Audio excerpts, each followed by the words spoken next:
Évangile de Luc, chapitre 4. Jésus, rempli de l'Esprit Saint, revint du Jourdain, et il fut conduit par l'Esprit dans le désert, pendant 40 jours tenté par le diable. Il ne mangea rien durant ces jours-là, et quand ils furent passés, il eut faim. Le diable lui dit, « Si vous êtes fils de Dieu, dites à cette pierre qu'elle devienne du pain. » Jésus lui répondit, « Il est écrit, l'homme ne vit pas seulement de pain. » Et l'ayant élevé, il lui montra en un instant tous les royaumes de la terre. Et le diable lui dit, « Je vous donnerai toute cette puissance avec leur gloire, car elle m'a été remise, et je la donne à qui je veux. Si donc vous vous prosternez devant moi, elle sera toute à vous. » Jésus répondant lui dit, « Il est écrit, tu adoreras le Seigneur ton Dieu, et tu ne serviras que lui seul. » Il le conduisit à Jérusalem, le posa sur le pinacle du temple, et lui dit, « Si vous êtes fils de Dieu, jetez-vous d'ici en bas, car il est écrit, il donnera pour vous des ordres à ses anges pour vous garder, et ils vous prendront sur leurs mains de peur que votre pied ne heurte contre une pierre. » Jésus, répondant, lui dit, « Tu ne tenteras point le Seigneur ton Dieu. » Ayant épuisé toute tentation, le diable s'éloigna de lui jusqu'au temps marqué. Jésus retourna avec la puissance de l'Esprit en Galilée, et sa renommée se répandit dans toute la région. Et il enseignait dans leurs synagogues, et tous publiaient ses louanges. Il vint à Nazareth, où il avait été élevé, et il entra selon sa coutume le jour du sabbat, dans la synagogue, et il se leva pour faire la lecture. On lui remit le livre du prophète Isaïe, et ayant déroulé le livre, il trouva l'endroit où il était écrit. « L'Esprit du Seigneur est sur moi, parce qu'il m'a oint pour annoncer la bonne nouvelle aux pauvres. Il m'a envoyé publier aux captifs la délivrance, aux aveugles le retour à la vue, renvoyer libres les opprimés, publier l'année favorable du Seigneur. » Ayant roulé le livre, il le rendit à l'employé et s'assit. Et tous, dans la synagogue, avaient les yeux attachés sur lui. Il se mit à dire à leur adresse, « Aujourd'hui, cette écriture est accomplie devant vous. » Et tous lui rendaient témoignage et admiraient les paroles toutes de grâce qui sortaient de sa bouche. Et il disait, « N'est-ce pas là le fils de Joseph ?» Et il leur dit, « Sans doute, vous me direz cet adage, « Médecin, guéris-toi toi-même. » Tout ce que nous avons ouï dire que vous avez fait à Capharnaüm, faites-le ici aussi, dans votre patrie. Et il dit, « En vérité, je vous le dis, aucun prophète n'est en faveur dans sa patrie.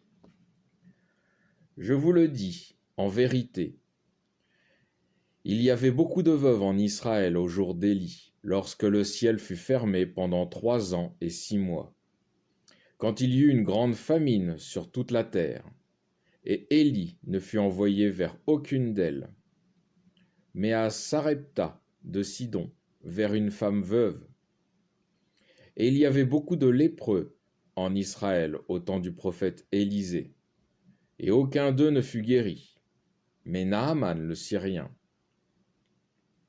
En entendant cela, ils furent tous remplis de colère dans la synagogue, et s'étant levés, ils le poussèrent hors de la ville, et le menèrent jusqu'au sommet de la montagne, sur laquelle leur ville était bâtie, pour le précipiter. Mais lui, passant au milieu d'eux, s'en alla. Il descendit à Capharnaüm, ville de Galilée, et il les enseignait le jour du sabbat. Et ils étaient stupéfaits de son enseignement, parce qu'il parlait avec autorité. Il y avait dans la synagogue un homme possédé de l'esprit d'un démon impur, qui s'écria très fort: Ah! Qu'avons-nous à faire ensemble, Jésus de Nazareth? Vous êtes venu pour nous perdre.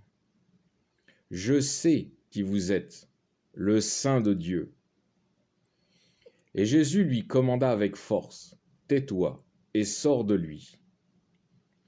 Et le démon, l'ayant jeté par terre au milieu, sortit de lui sans lui avoir fait aucun mal.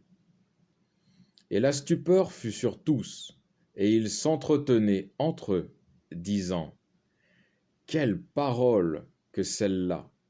Il commande avec autorité et puissance aux esprits impurs, et ils sortent. Et un bruit circulait à son sujet en tout endroit de la région. Ayant quitté la synagogue, il entra dans la maison de Simon. Or, la belle-mère de Simon était atteinte d'une grosse fièvre. Et ils le prièrent pour elle. Venant auprès d'elle, il commanda avec force à la fièvre qui la quitta. Et s'étant levée aussitôt, elle se mit à les servir. Lorsque le soleil fut couché, tous ceux qui avaient chez eux des malades souffrant de maladies diverses les lui amenèrent, et lui, imposant les mains à chacun d'eux, les guérissait.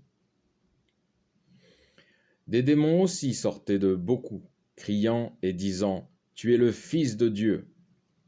Et, commandant avec force, il ne les laissait pas parler, parce qu'ils savaient qu'il était le Christ. Quand il fit jour, il sortit et alla en lieu désert.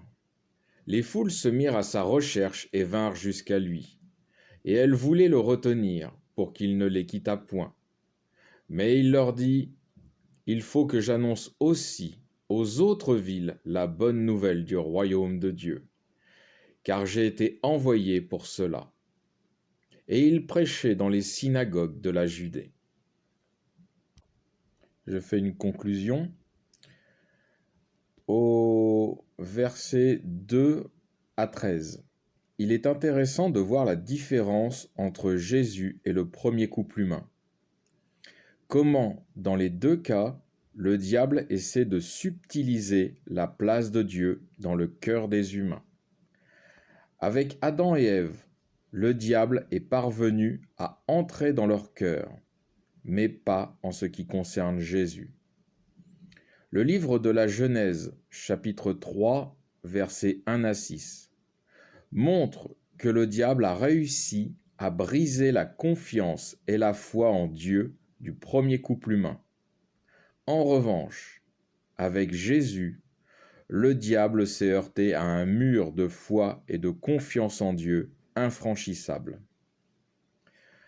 Le diable utilise toujours les mêmes stratégies. Il crée des situations pour implanter dans le cœur des humains des sentiments ou émotions contraires à ceux de Dieu.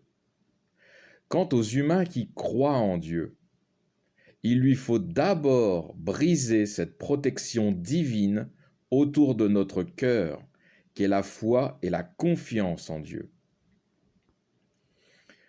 Adam et Ève ont perdu la foi et la confiance en Dieu. Ils sont tombés.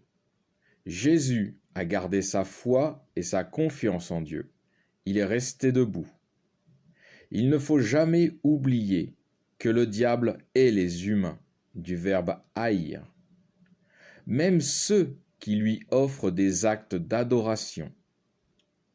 Comme tout nuisible qu'il est, sa plus grande peur est de partir seul dans la perdition, et son objectif est d'emmener le plus d'humains possible avec lui dans sa chute.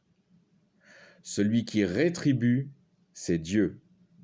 Celui qui détruit, c'est Dieu. Celui qui emmène à la rétribution, c'est le Christ. Celui qui emmène à la destruction, c'est le diable. Fin du chapitre 4.